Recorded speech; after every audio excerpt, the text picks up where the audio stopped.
म 1 2 3 भन्ने छु अनि सबैले एकै साथ सुरु गर्ने छौं है त 1 2 3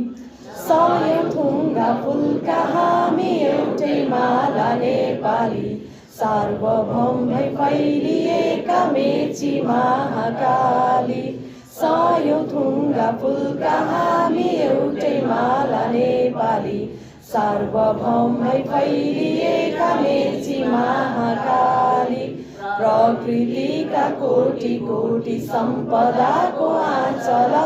वीरहरूका रगतले स्वतन्त्र र अटल ज्ञान भूमि शान्ति भूमि तराई पहाड हिमाल अखण्ड यो प्यारो हाम्रो मातृभूमि नेपाल बहुसंस्कृति छन् विशाल अग्रगामी राष्ट्र हाम्रो जय जय नेपाल।